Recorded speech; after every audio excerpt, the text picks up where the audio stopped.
What was the app called? Table. Thank you very much. That just shows you haven't used it even once. I'm like so disappointed. I'm heartbroken. I'm falling apart here. I don't know what to do. Airtable.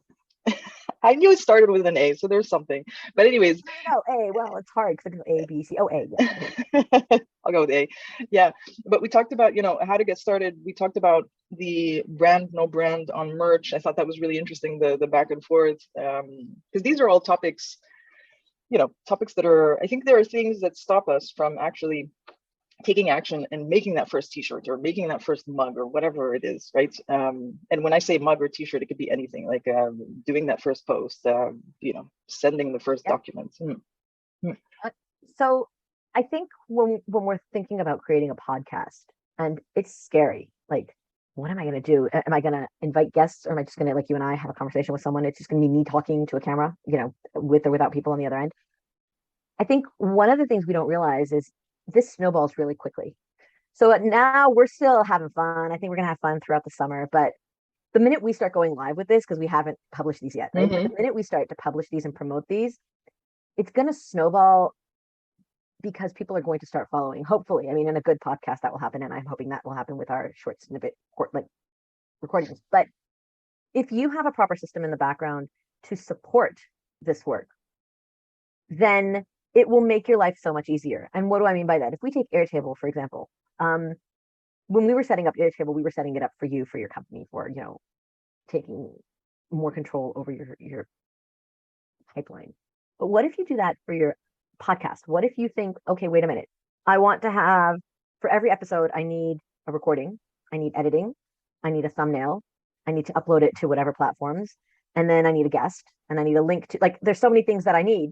So if you use Airtable for that, and I wouldn't go down, I'd go across. So the episode would be episode 1, or the date of the episode, or whatever you want to call it. And then everything you need. So thumbnail, check, or, where is it? It could be a check mark. It could be a link to where it's sitting on your shared drive, Dropbox or Google Drive, or wherever you're sharing it, where you're uploading it to. Are you uploading it to Anchor, or are you uploading it to YouTube? Like, where are you uploading the content to? Where's the rushes? Where are the rushes? The raw material that you're using for the video editing? Like, where the location for everything is. And that first row is going to be very lonely. But then as you grow and you have more and more episodes, you can go like, whoa, we have so many. Now, you and I have started to recording. I think we're going to go live when we have 10 episodes. I'm just saying, like this is episode 9. I think we're going to go live once we have 10, because, okay, we have 10, right? Like, nice number. We can't just, like, it's like writing poetry and putting it in the drawer. We have to go live with this at some point. But before we do, what I would invest in, now that we've already done 10 episodes, we have 10 episodes under our belt, I would go back and say, okay, we need thumbnails for these before we go live. I would create a thumbnail. Now that we already know that we're serious about doing this, we more or less know what every episode is going to be about. We have a 4 of 10 weeks. I loved the fade through pink in the last episode. I loved it. But it's the same one we've been using throughout. I think I skipped it in one. I don't know why it got stuck on white and now it's pink, but it's the same one we've used from the very beginning. I thought it was but you faded to a screen capture and we weren't on the image. Like, we just heard our voices, and I really liked it. It was more prominent because it didn't jump from us to us. It jumped like from us to something else. So it was really, really great. Yeah. It would need a lot more effort to really optimize it for attention. Right? Because if someone, it's either they're there because they really want to learn something, right? Or they're following us, right? It could be that. But even then, to keep them going, something needs to happen from time to time. And I think that you're so funny, and hands are always, from my side, you're funny. There's always something happening, but there could be a lot more effort put into optimizing, like, zooming in, zooming out type of a thing. But, that's like next level stuff. That's very interesting that you should say that, because the podcast is a podcast, which is you and me, and that, off tangent on the top and possibly subtitles on the bottom, or just like the green or turquoise line on the bottom. That's good enough for having it on YouTube. I think if we decide that we want to invest in this more, there's this editor that on LinkedIn, I can't say his last name, so I'm not going to even try, but he does it's IMM something or L, I don't know. It's like a long name. His first name is Sven. There you go. He does a really great job, and he takes like $25 per clip for like a minute clip, which is totally affordable if you ask me, like for someone who's just starting out. You have to decide that this is your main business that you want to invest in. Mm-hmm. I can't say that I want to invest $3,000 in video marketing at the moment a month because that's not in my budget. It's not in my priority list. So it really matters, like it really depends, but absolutely. And this material can always be redone and re-edited and improved on.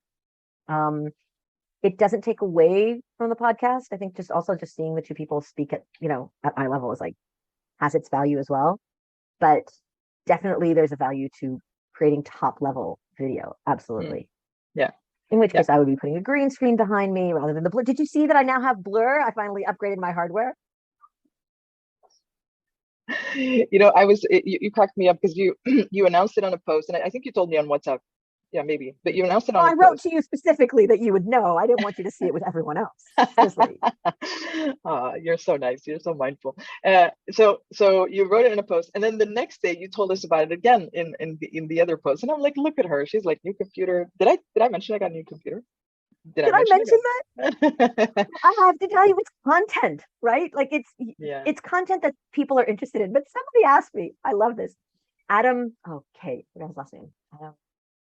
Copyright Adam K. Don't remember his last name. Sorry, I apologize. But he wrote to me, he goes, so what did you get? Somebody asked me what I got. But he goes, what did you get? And I wrote, got an Asus i7, 32 gigabytes, 1 terabyte, like 32 gigabytes RAM, 1 terabyte memory. Cool graphic card, not the best though. He's like, I just thought, did you get PC, Mac, whatever? But you're on brand by answering all of that technical info. Like, you're so on brand. And I was like, okay, people know me for being that tech nerd. That's fine. I'm fine with that. Consistency in it, right? You gotta if I asked you would you get PC or Mac and you just answered no, if I asked you what'd you get and you just said PC or Mac, whichever one, I'd be like, that's not Irit. What'd you do with Irit? Who are you and what did you do with Irit? Like, where'd she go? Well, because if I ask you what did you get, I don't care if you got a PC or a Mac. I want to know what you got because I'm interested in upgrading myself and I want to know what somebody who is more or less in my field gets. Like, what is considered a strong computer? What am I like? What value can I give when I answer the question so that you can then take it with you? I honestly find it hard to believe. I mean, I'm gonna say something and then I'm gonna say the opposite. But I ask questions because I'm really interested in you. But I find it hard to believe that people are asking me questions because they're interested in what I got.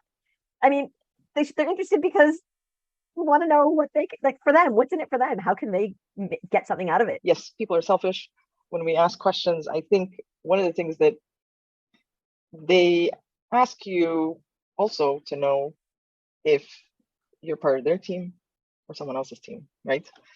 So are we part of are you in the Mac, right? Especially that PC Mac, and we can use all sorts of examples also, like which team are you? Like, So that's interesting because I'm theoretically team Mac, even though I didn't buy a Mac. No, you've got a weird thing going on there. You got a weird thing going on. I told my sister I took out the new computer, I opened up the laptop. She's like, did you get a Mac? And I'm like, no, you didn't get a Mac. And she's like, you're all the Mac. So she's right. Well, the first thing I'd like to say is I want my phone to talk to my computer. And my phone is not mine. I get it like a hand me down every 3 years or so. And or every year, every 3 years or so. And it's gonna be an Android just from the nature of where I get it. Makes sense. I'm not buying a Mac now. Sorry. I'm not getting iTunes and getting all hyped up about iTunes, and then I won't be able to use iTunes on my phone because I have an Android phone. Sorry, just not happening. Yeah. I love how you say iTunes.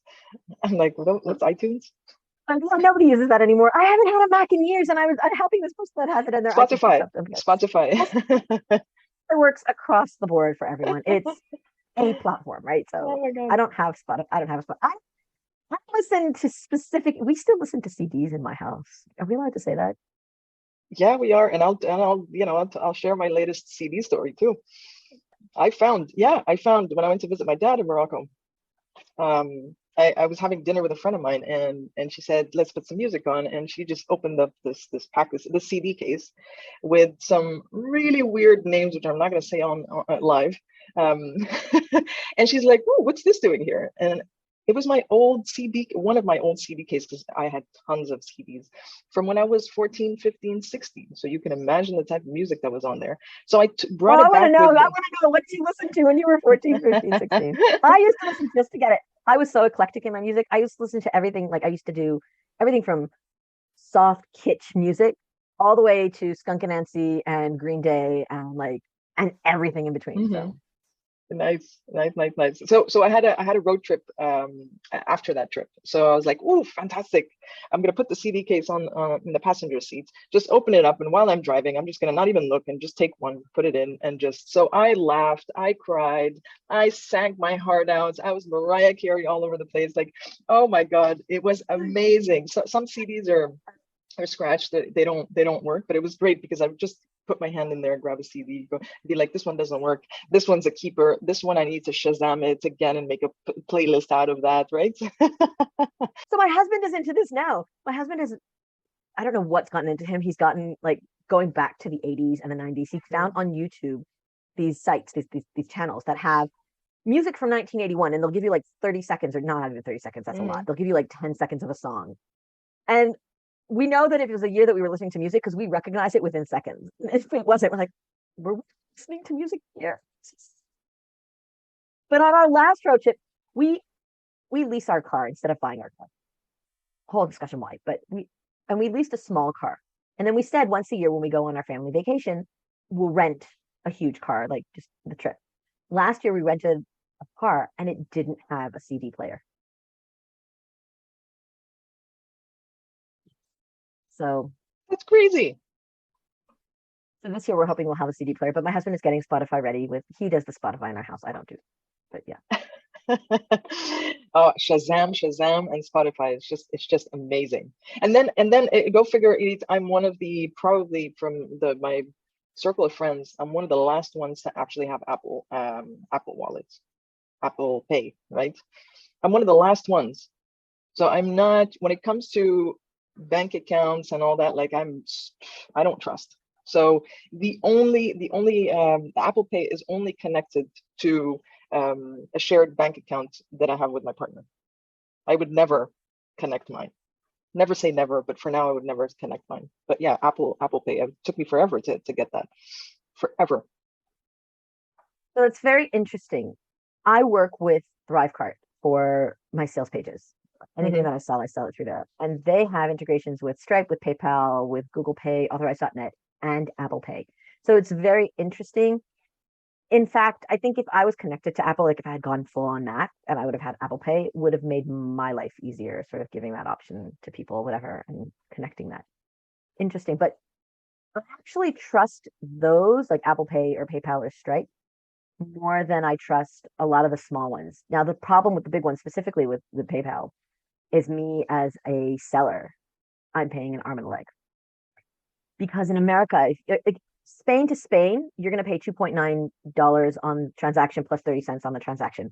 But international transactions, you're going to pay 4.4 to 5.4% on the transaction plus 30 cents on the transaction. It comes out to a lot of money. When I was just starting out, my policy was if you're going to pay me through PayPal, I'm going to take an extra 5%. I don't do that anymore. But I did do it for a while. I did do it to cover that cost because it's a huge cost. Um, but I get that you don't trust. I mean, I don't know. It's because it's I on my smartphone because it's on my phone. That's the only thing, right? That's the only difference. It's on my phone. Um, if it weren't on, it's like that. It's even like another example, paying with a credit card online. And took me forever to do that too. In comparison to the rest of the people, it's like and still to this day, there are certain websites that just don't inspire that type of confidence, right? That type of trust. Funny story, I had someone, one of my favorite people on LinkedIn, um, after one of my pitch slap merch posts. Um, she went to get one and she literally was about to buy one, and she just sent me a DM and said, "Hey Zineb, do they save credit card information?" Right? Because I'm not used to paying with a credit card. I usually use PayPal and I see that PayPal is not there. So people are wary of this type of a thing, right? So I just, I sent her, I was like, we don't save any type of anything whatsoever. You would need to have like an account, in the back. We don't have that set up at all. So people are a bit wary of this type of thing. so first of all, you should add microcopy there. Hmm. If that's a question that somebody's asking Hmm. you should add microcopy to your website saying we do not save your information, your credit card information, you're safe, right? Hmm. Just sort of give more confidence to that. Um, And the Yeah. second thing is, it's very interesting. I'm weary of, like, I didn't set up credit card as a payment processor at all. One of the reasons I didn't set up credit cards is because the way it works in Israel is I would have to pay a 40 shekel fee, 40 shekel monthly fee. 40 shekels is about, I don't know, $10, 11, Hmm. $12. Um, plus whatever, like that's just as a basis, just for the service. And then you get 2.9, depending on if, what credit card it is, 1.9 to all the way 3.4, I think, for Amex, like, or diners, whatever. It's more worth it than PayPal for sure. But not everybody's paying me that way. And I personally love using Wise. I like bank transfers. It's not convenient for e-commerce for sure. I'll suck up the charge for PayPal for that. I actually prefer Stripe, but we don't get Stripe in Israel. So Mm. I'm waiting for that to happen. When that happens, I'm leaving PayPal so fast. So fast. Like before you can say blink. It's just um but it's interesting. It's interesting how they have made a name for themselves as being secure, being, people see PayPal, they're like, okay. My mom is very scared of putting in her credit card, as she should be. She doesn't trust, because she doesn't know online anything, so she doesn't trust herself with that, knowing, what's real, what's fake. And I'm actually happy for that. I told her if it's PayPal, you can do it. You can put your credit card through PayPal, but that's it. And also with that, to make sure that the site is PayPal, whatever. I'm obsessed with two channels on YouTube right now. And one of them I wanted to mention last week when we were talking about merch. There's Scammer Payback. I don't know if you've heard of Scammer Payback. I have So not. there's scammers. There are scammers in India that just they do the most horrendous thing. They call people up and they tell them that they deserve a refund. They scam them out of their money and they get the money in the worst possible way. And they have merch. And what they're doing now, they have caps. That's why I'm doing this. So they've gotten to that channel has gotten to the point where they're now deleting the scammer files. And so somebody once wrote scam delete their files, but instead of doing it THEIR, they did THEY apostrophe RE or something like that. So or THERE. So now their merch has incorrect spelling of delete their files on the hats, on the cats. I find that so hysterical. So that's the one that's and I'm so obsessed with it that I'm like, when my mom says I'm not paying with credit cards on the internet, I'm like, you do that. If you need something, you let me know, or you let my sister know. I don't do online shopping, but my sister does. So like I hate online shopping, but my sister's great at it. So you call my sister, she'll do it for you. Do not put your credit card. Do not trust anyone. Do not believe anyone. And if anyone calls you, you tell them I'm calling my daughter right now. The second YouTube channel that I've become obsessed with now, well, not anymore, but I was for a while. Like there are two YouTube phenomenons and they're making a huge amount of money off of YouTube. And I don't think I could ever do what they're doing, but one of them is Mark Rober and the other one is Mr. Beast. They're both like doing videos. They put out serious videos once a month and they're doing things with their videos. Like Mark Rober teaches science, right? And like he's teaching engineering, he's teaching science. And now recently he started to make money off of it, not through the ads just, but also like creating a line of products and whatever. So it's interesting. And Mr. Beast, this is a guy who was 14 and doing YouTube videos and he grew overnight, theoretically, but it wasn't overnight. It was like, slow going. He's obsessed only YouTube. Can anybody do it? Probably. But I think that obsession, that's what got me. That you're obsessed with something and you do it all the way. You take it to the extreme. It's all you think about. It's all you talk about. I don't think that that's healthy, but that's a different discussion. But when you're like that, you know that you can go far with something when you view it as this is what I want to do with my life, right? For me, that was family. I was obsessed with my family, like raising a family, creating it. And I created that, but not everybody, when I opened my business, I was obsessed with that. I'm still obsessed with it, but not to the same level. And so seeing that level of obsession and what you can do with it, it's learning the platform that you want to work on and taking it to the next level. And so if we're starting this podcast as sort of something small, but if I want to take it to the next level of, I really want to create a podcast, that's what I want my business to be, and I want to monetize it and I want to take it to the next level, then the things that we talked about today, the merch is a passive stream of income that it won't come from day one, but definitely that's something that you can do for your podcast. Videos, taking the videos to the next level, not just the conversation that we're having now. Taking a podcast there's the video recording, there's just the audio recording. So video will be uploaded to YouTube or to a different stream, wherever you want to stream it. But then audio you could put onto the different podcast platforms. There's, setting up the database to understand where all the content you have is, where's the rough material, the rushes, where's the edited version, where if you're doing subtitles, where's that file? If you're doing thumbnails, where's that file? The next level is integrating that with automations to your project management tool to assign different tasks. But you have to, you have to really invest in doing it properly. And then the next level is, of course, taking up the video content or the audio content and cutting it into micro content of micro videos like we talked about before, or audiograms, or something that you can share on social media and in different locations. And I think that when you understand the process of where you need to go, it's easier to develop the stage you're at now. I know I need higher video or higher level video and audio in order to take it to the next level. You talk about organization. So there's a lot of, getting stuff organized. There's this thing that we talked about from the very beginning, which is until we know what it is, if I think one of the biggest mistakes that it's sort of like something that we gravitate to as entrepreneurs or as human beings. It's slack off. We try to organize everything, try to plan it. No. Just get cracking, start doing it, see how you feel, how the other person feels, what you naturally, what is that flow between the two of you. And of course, I'm talking about the situation where there are two people, right? So two hosts.